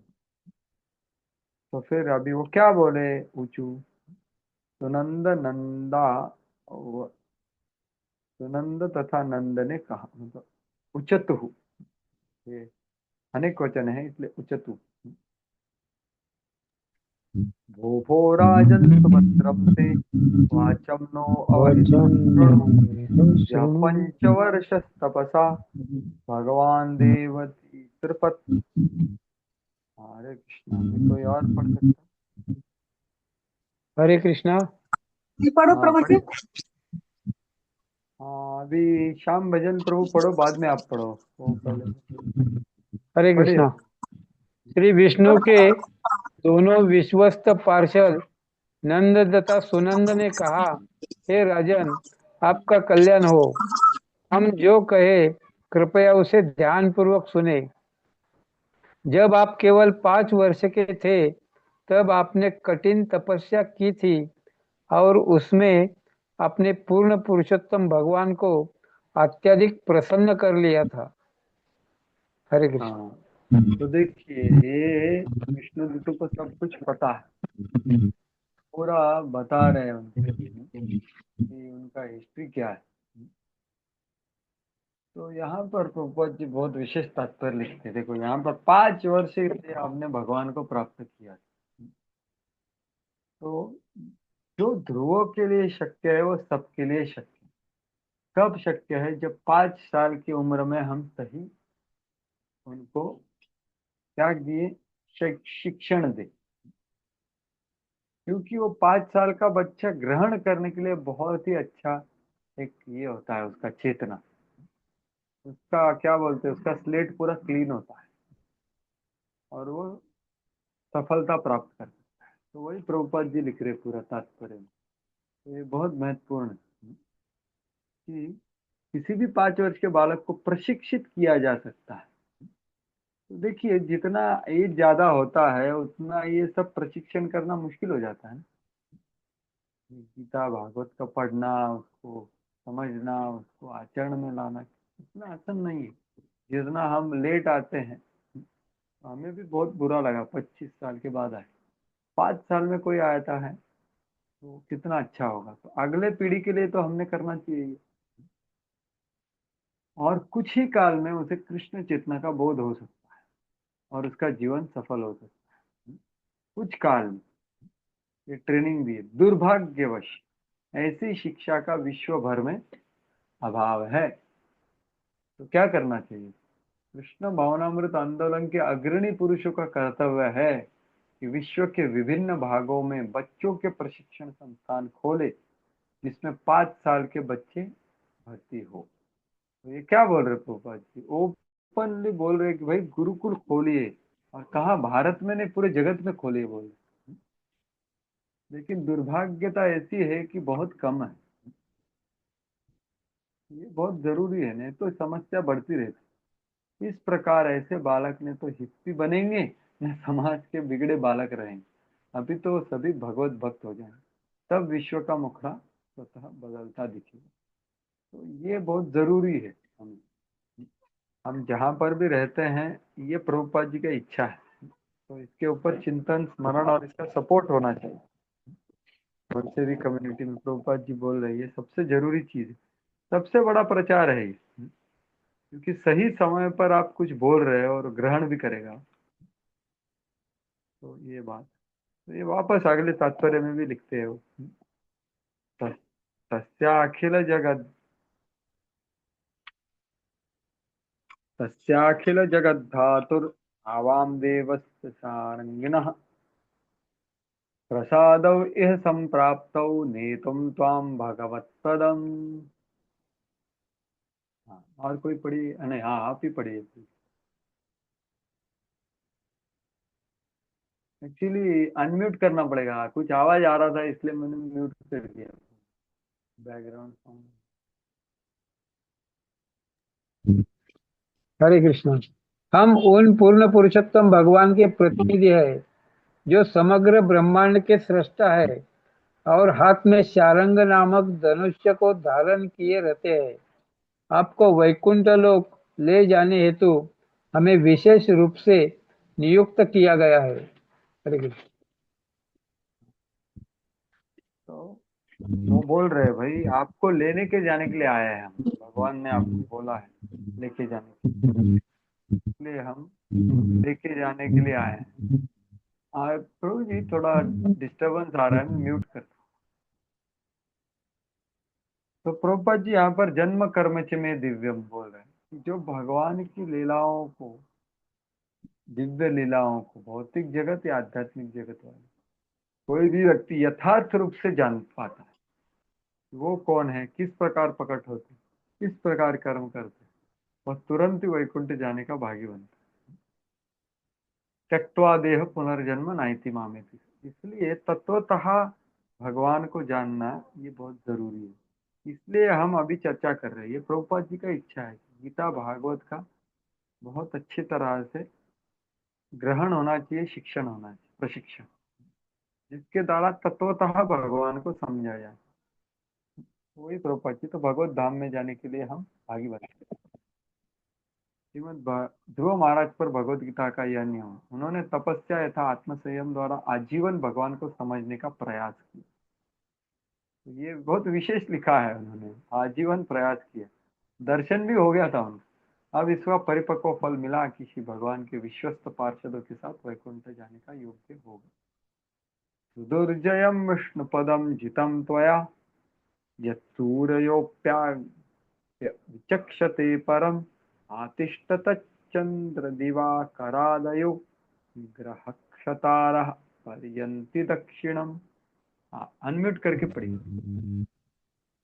विष्णु लोक को प्राप्त कर पाना अत्यंत कठिन है, किंतु आपने अपनी तपस्या से उसे जीत लिया है। बड़े बड़े ऋषि तथा देवता भी इस पद को प्राप्त नहीं कर पाते। परम धाम विष्णुलोक के दर्शन करने हेतु ही सूर्य, चंद्रमा तथा अन्य ग्रह, तारे, चंद्र, भुवन, नक्षत्र तथा सौर मंडल उसकी परिक्रमा करते हैं। कृपया आइए, वहां जाने हेतु आपका स्वागत है। हरे कृष्ण। कहाँ जाने वाले हैं वो भी बताए। कहाँ जाने वाले हैं? तो प्रभुपाद जी बोलते हैं यहाँ के कुछ तथाकथित लोग हैं मानसिक चिंतक, दार्शनिक, वैज्ञानिक, वो जाना चाहते हैं ब्रह्म में, लेकिन कभी नहीं जा सकते। लेकिन भक्तिमय सेवा करते हुए भक्त न केवल वैकुंठ को जाना पाता है, वरन वास्तव में वहां जाकर आनंद तथा शाश्वत जीवन व्यतीत करता है। कृष्ण भावनामृत आंदोलन इतना शक्तिमान है कि जीवन के इन नियमों का पालन करते हुए तथा भगवत प्रेम का विकास करके कोई भी भगवत धाम से सरलता से वापस जाए। भक्तों को अन्य ग्रह देखने में कोई रुचि नहीं रहती। तो जाते जाते उन्होंने बहुत कुछ देखा। देखो, 9 ग्रह वगैरह वो सब उसके बाजू में घूमते हैं, तो उन्होंने पूरा सब देखा। तो ये उसकी उसको उत्सुकता कुछ नहीं होती। भक्तों को अन्य ग्रह को देखने में कोई रुचि नहीं रहती, किंतु भगवत धाम में जाते हुए वो इन समस्त ग्रहों को देखते हुए पार करता है। जिस प्रकार कि दूर जाने वाला यात्री अनेक छोटे छोटे स्टेशन को पार कर जाता है। तो देखिए, हमारे अगर उत्सुकता बनी रहे तो वो इच्छा देख करके हमको उधर उतार भी सकते हैं। तो इसलिए भगवान के जो ग्रंथ है ये पढ़ करके हमें पता चलेगा कि बाकी जगह पे क्या क्या है, उधर जाने का कुछ जरूरत नहीं है। बृहद भागवतामृत अभी श्रीमान गौरांग दर्शन प्रभु ने इधर कितना अच्छा वर्णन किया। अगस्त में वापस आएंगे, वो सब लोकों में क्या क्या है वो पूरा वर्णन है। कुछ जाने का जरूरत नहीं है, श्रवण करके जा सकते और सब उत्सुकता नष्ट हो जाएगा। तो ये बोल रहे हैं उत्सुकता नहीं होती, क्योंकि वो देखते हुए जाएंगे और देखते उत्सुकता हो गई तो फिर उतरना पड़ेगा जिस स्टेशन पे। ऐसा बोल रहे, अनास्थितम ते पितुभिर अप्यंग अवस् अनास्थितं ते पितृभिर अन्यप्य अंग करहिचित आतिष्ठ जगतां वन्द्यम तद्विष्णु परमं पदम। हे राजा ध्रुव, आज तक न तो आपके पूर्वजों ने न अन्य किसी ने ऐसा दिव्य लोक प्राप्त किया है। यह विष्णु लोक जहाँ श्री विष्णु निवास करते हैं सबसे ऊपर है। यह इस ब्रह्मांड के अन्य सभी निवासियों द्वारा पूजित है। कृपया आप हमारे साथ आए और वहाँ शाश्वत काल तक निवास करें। हरे कृष्ण। आतिष्ठ जगतां वन्द्यम मतलब सभी द्वारा ये पूजित है। सर्वलोक नमस्कृतम ऐसा शब्द आता है अन्यत्र। ऐसे विष्णु के धाम पे कृपया आइए, परमम पदम। तो ये जगह के बारे में बोल रहे हैं। ये ध्रुव स्थिति, विष्णु लोक, तो ये महर लोक के नीचे है, ऐसा कुछ तो विष्णु ठाकुर ने। तो ये जब विष्णु दूत है उन्होंने पूरा उनको बताया कि भाई ये जो आप प्राप्त कर रहे हो बहुत ही विरला है। तो इसका कारण यही है कि इस भौतिक जगत में प्रत्येक व्यक्ति या कर्मी, ज्ञानी अथवा योगी है, शुद्ध भक्त शायद नहीं हो। तो ये शुद्ध भक्ति प्राप्त कर सकता है ये वैकुंठ को। तो पहले वो ब्रह्मा जी से बड़ा पद ग्रहण करना चाहते थे, लेकिन विष्णु के पार्षदों ने स्मरण दिलाया कि विष्णु जिस लोक में वास करते उन्हें तो पूर्वज ना ब्रह्मांड कोई निवासी प्राप्त कर सकता। क्यों कोई नहीं प्राप्त कर सकता? क्योंकि वो शुद्ध भक्त बहुत विरला है। विष्णु लोक नामक दिव्य ग्रह तो विशेष रूप से भक्तों के लिए है, ज्ञानी, कर्मी और योगी के लिए नहीं है। हरे कृष्ण प्रभु जी, स्क्रीन शेयर करोगे क्या? हाँ, एक मिनट। हाँ, ये निकल गई थी क्या बीच में? काफी देर पता नहीं थी। हाँ। और आजकल बहुत सारे लोग अपने विमानों से जाना चाहते हैं इधर उधर, तो उसका कुछ तो साइंटिस्ट लोगों को प्रभुपाद जी गुस्सा दे। यांत्रिक विधियों से ब्रह्मांड के सर्वोच्च ग्रह तक पहुंचना दुष्कर है, किंतु भक्ति योग द्वारा जिसे महाराज ध्रुव ने अपनाया, कोई भी मनुष्य इस ब्रह्मांड के अन्य किसी ग्रह तक ही नहीं वरन इस ब्रह्मांड से परे विष्णु लोक भी जा सकते। हमने इसकी रूपरेखा अपनी पुस्तिका अन्य ग्रहों की सुगम यात्रा में प्रस्तुत की। तो ये प्रभुपाद जी ने सबसे पहला पुस्तक लिखा है वेस्ट में जाने के बाद। क्या है, बहुत सारे लोग उत्सुक थे तो किसी जाने का इच्छा है तो इसलिए उन्होंने easy journey to other planets ऐसा पुस्तक लिखा। तो जी वही बोल रहे हैं यहाँ पर, easy journey to other planets, इसके लिए हमने लिखा है। एतद्विमान प्रवरम उत्तम श्लोक मौलिना उपस्थापितमायुष्मन् अधिरोढ़ुम कमलहसी।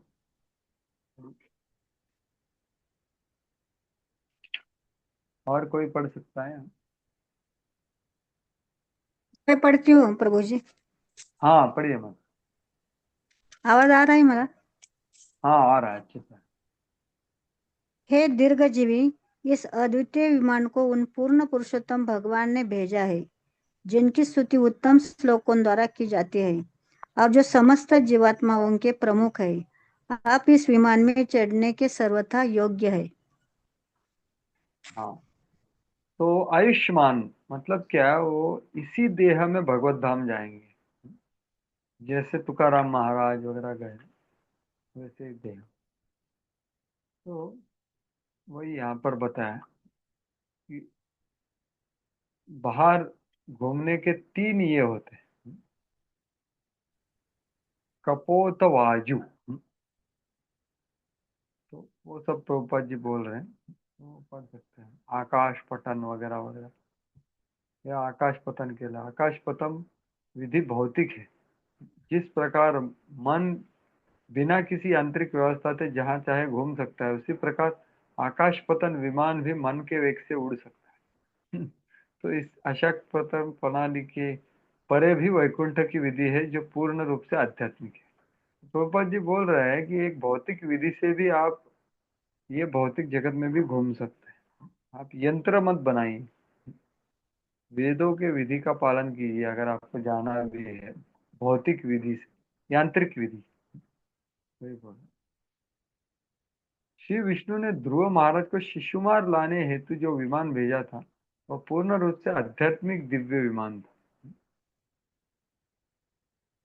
भौतिक विज्ञानी तो न तो ऐसे यान को देख सकते हैं और न कल्पना कर सकते हैं, ये तो वायु में कैसे उड़ते हैं। यद्यपि भगवद गीता में इसका उल्लेख है, परस्तस्मातु भायोन्नो, किंतु भौतिक विज्ञानी वैकुंठ को नहीं, ज्ञान नहीं है। वहां विमान है, सब कुछ है वहाँ। तो ऐसे ये वैकुंठ के पार्षदों ने उनको बोला। तो अभी मैत्रेय मुनि का वर्णन कर रहे हैं आगे, तो क्या हुआ आगे, उसके आगे ध्रुव महाराज ने कैसे उसका प्रतिसाद दिया।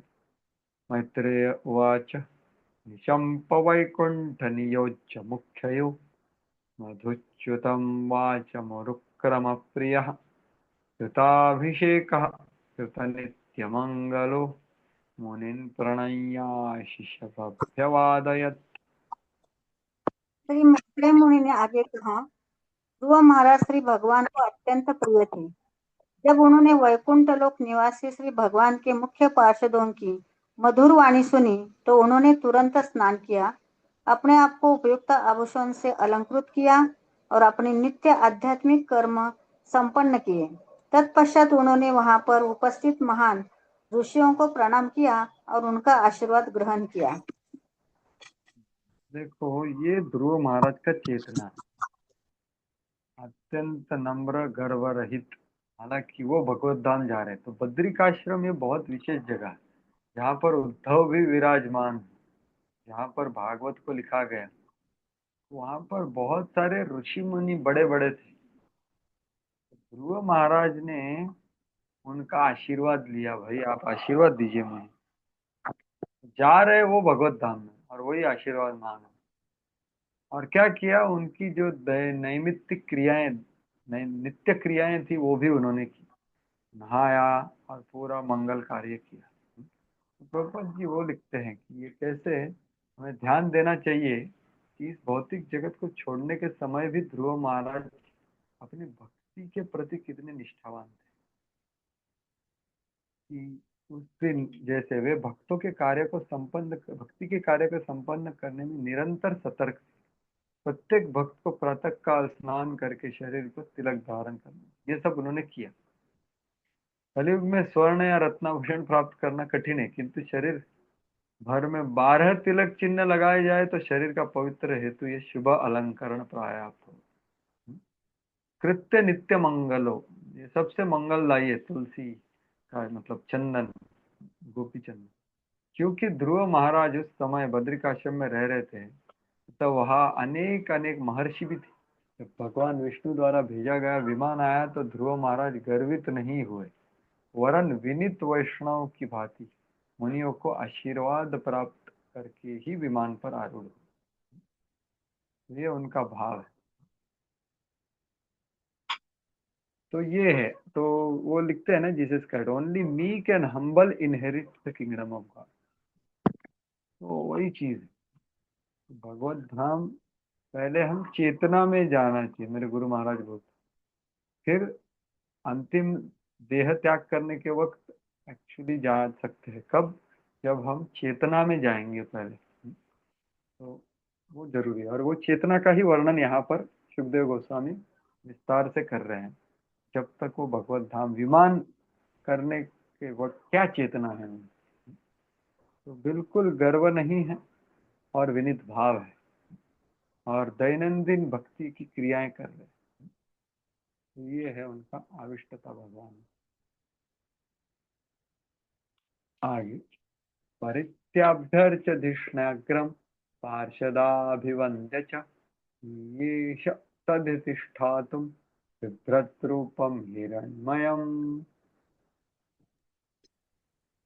चढ़ने के पूर्व ध्रुव महाराज ने विमान की पूजा की, उसकी प्रदक्षिणा की और श्री विष्णु के पार्षदों को भी नमस्कार किया। इसी दौरान वे पिघले सोने के समान तेजमय तथा दैदीप्यमान हो उठे। इस प्रकार से वे उस दिव्य यान में चढ़ने हेतु पूर्णतः सन्नद्ध थे। तो देखिए, अभी उधर भी उन्होंने वो विमान को भी आदर दिया। देखो क्या चेतना है उनका, तदीय है ना वो। तदीय मतलब भगवान जैसा, भगवान के धाम के पार्षद और भगवान के धाम का विमान। और भगवान एक्चुअली सब कुछ चिन्मय होता है। तो विमान को उन्होंने प्रदक्षिणा किया और उसका भी आदर किया, फिर पार्षदों को नमस्कार किया। और क्या, उनका देह में विशेष दैदित्यता प्रकट हुई, इसलिए पूरा उन्होंने सन्नद्ध हो गए। और वो ऐसा बोले, इधर प्रभुपाद लिख रहे हैं कि वो इतना बड़ा था। हाँ, आगे का श्लोक है, उनके घर जितना बड़ा, ऐसा बोल रहे हैं। तो प्रभुपाद जी इधर लिख रहे हैं, मायावादी को ये बोल रहे, मायावादी चिंतक सोच नहीं पाते कि विभिन्न विविधताओं में ये एकत्व कैसे प्राप्त। इतने सारे विविधताएं हैं, उनका एकत्व का भाव यह को है कि कोई विभिन्नता नहीं होती। तो देखो, ये मैंने जैसे बताया सब चिन्मय होता है ना, तो हालांकि सब चिन्मय है लेकिन सब अलग अलग है। विष्णु पार्षद, विष्णु और यान, ये सभी दिव्य आध्यात्मिक है। इनमें किसी प्रकार का भौतिक कलमश नहीं है। गुण में भी वह सब कुछ एक है। जिस प्रकार विष्णु पूज्य है, वैसे उनके पार्षद, उनकी सामग्री, उनका विमान तथा उनका धाम भी पूज्य है, क्योंकि विष्णु की सभी वस्तुएं भगवान विष्णु के समान है। तो शुद्ध वैष्णव होने के नाते उनका ऐसा आदर था कि विमान में मैं पैर रखने वाला हूँ, पहले विमान को प्रणाम किया, और उसी दौरान उन्होंने शरीर ने आध्यात्मिक स्वरूप धारण कर, और वह पिघले सोने के समान जगमगा रहा है। इस प्रकार वो विष्णु लोक।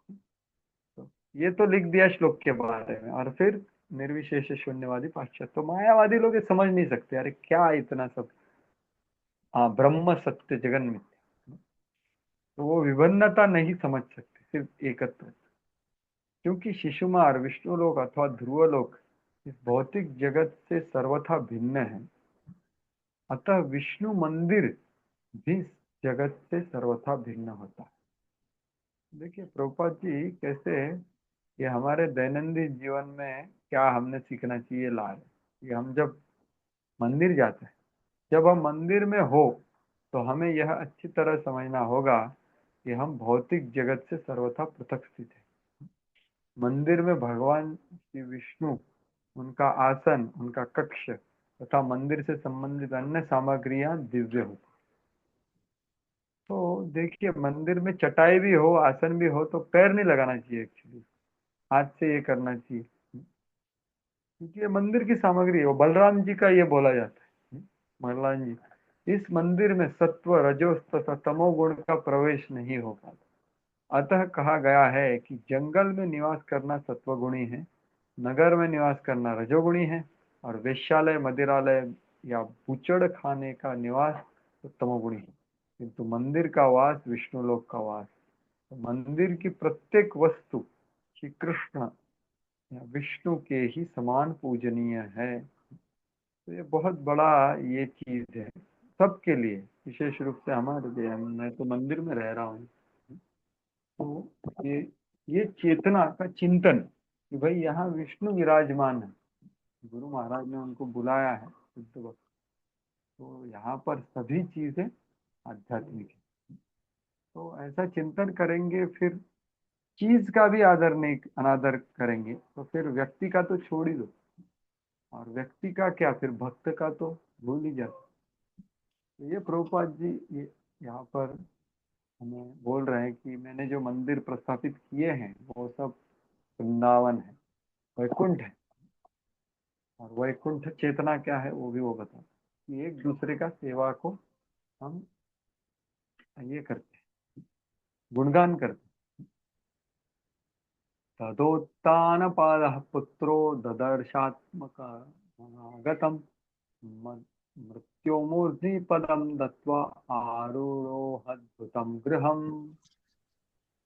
जब ध्रुव महाराज उस दिव्य विमान में चढ़ने जा रहे थे तो उन्होंने साक्षात काल मृत्यु को अपने निकट आते देखा, किंतु उन्होंने मृत्यु की चिंता नहीं की। उन्होंने इस अवसर का लाभ उठाकर मृत्यु के सिर पर अपने पांव रख दिए और वे विमान में चढ़ गए, जो इतना विशाल था कि जैसे एक भवन हो। हाँ, तो देखिए वहां पर अभी मृत्यु भी आ गया। तो प्रभुपाद जी यहाँ लिखते हैं कि देखो, भक्त का मृत्यु और अभक्त का मृत्यु अलग होता है। दोनों अल्पज्ञानी लोग भक्त तथा अभक्त की मृत्यु को अंतर नहीं जानते। जैसे बिल्ली चूहे को भी मुंह में पकड़ती है, और उसके बेटे को भी, जो भी बिल्ली का बेटा हो, तो लेकिन दोनों का अलग है ना। दोनों को बिल्ली पकड़ रही है, तो मृत्यु रूप में भक्त को भगवान भगवत धाम लेके जाते हैं, और मृत्यु अभक्त को वो जहाँ भी उसका कर्म है वहां लेके, ये अलग होता है।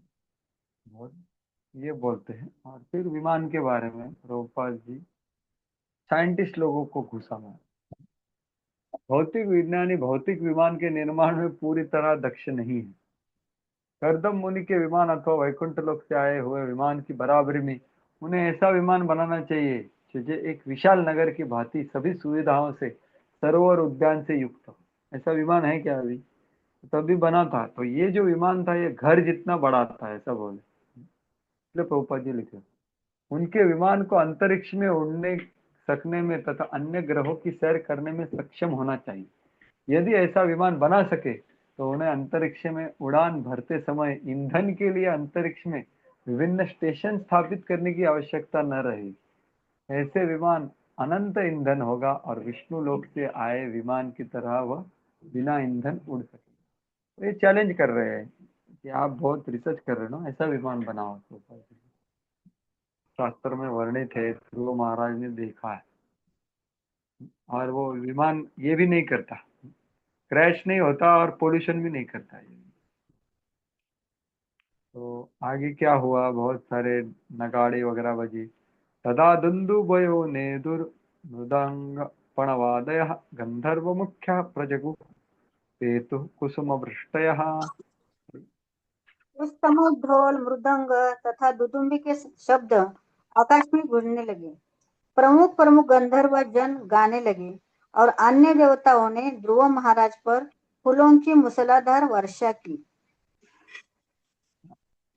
तो इसलिए सब, तो ये सब देखो, देवी देवता सब देखते रहते। तो तुरंत क्या हुआ, उनका उत्सव हो गया कि ये भगवत धाम जा रहा है। तो ये 31वां श्लोक है। तो अभी आगे श्लोक से हम यहाँ पे विराम देंगे और कल कंटिन्यू करेंगे अगला श्लोक। तो आज में जो चर्चा किया उसके बारे में किसी का कुछ विचार, टीका, टिप्पणी या कुछ प्रश्न है, संशय है, संदेह है तो व्यक्त करें। हरे कृष्ण। किसी का कुछ है प्रश्न या विचार, संदेह, संशय जो हमने चर्चा किया उसके बारे में?